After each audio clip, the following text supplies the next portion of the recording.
Almost everyone would want to be able to say, I have saved a life. But by becoming an organ donor, you will be able to say, I will save a life.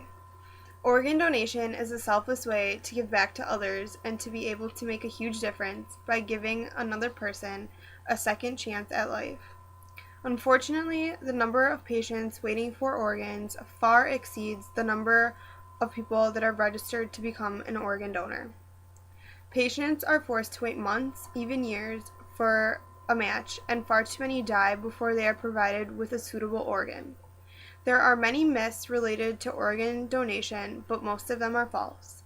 And in order to be well informed, you must know what organ donation is, how it works, and how you can become an organ donor, and what tissues and organs you can donate. Becoming an organ donor after death is not only an important decision for yourself, but it is also an important decision for the life or lives that you may have the power to save. Now, most of us know what organ donation is, but for those who don't know, it is the donation of healthy organs and tissues from one person for transplantation to another. The organs you can donate include the kidneys, your heart, your liver, pancreas, intestines, lungs, skin, bone marrow, and the cornea, which is the front part of your eye. Most transplantations occur when the donor is deceased, but for patients who need a kidney or liver, a living donor's organs may be used. Maybe a few statistics can put the true need of organs in perspective for you. According to the organ donor website, 120,799 people are waiting for an organ. That's enough people to fill Lambeau Field 2 times. Someone is added to the donating list every 10 minutes, and 18 people will die each day waiting for an organ. And in Wisconsin alone, 117,000 people are waiting for a life-saving organ transplant.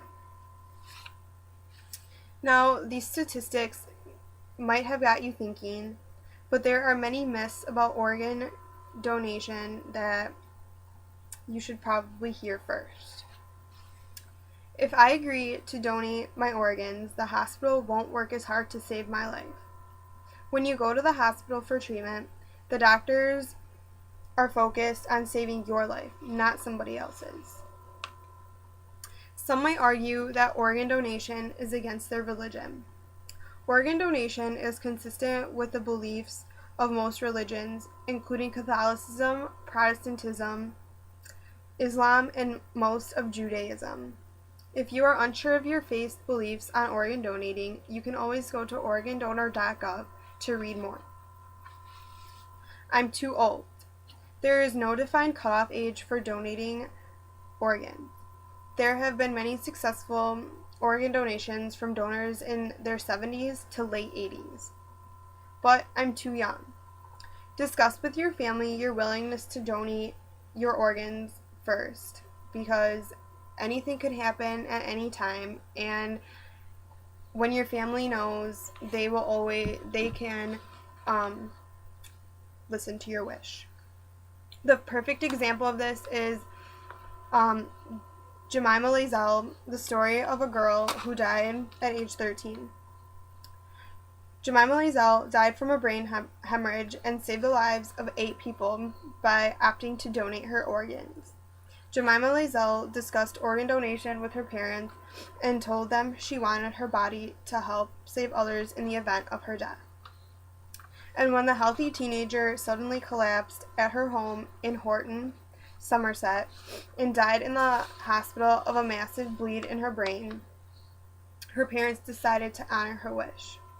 Since her death, her heart has gone to a 5-year-old boy, a 14-year-old was given her lungs, and her liver was split between 2 boys, aged 10 months and 5 years old. 2 people, aged 19 and 24, received her kidneys. A 40-year-old man was given her pancreas, and her small bowel has changed the life of a boy aged 3 and a half. Jemima, who aspired to become an author, also donated her eye tissue, which will help restore the sight of 2 people. Jemima has left a lasting legacy and example to others by becoming an organ donor. Another myth is, I won't be able to have an open casket funeral.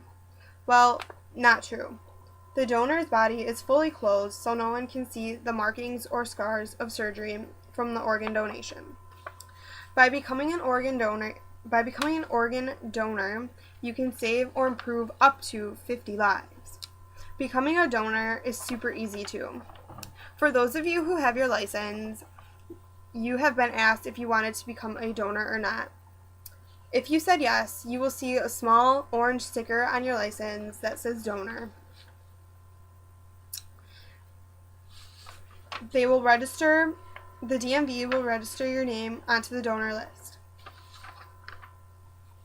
I myself am an organ donor, but I never knew the statistics.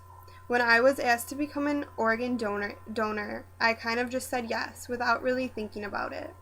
I am proud to say that I will save a life, and I hope you will be able to say this too, because there is no greater feeling than the feeling of helping someone in need.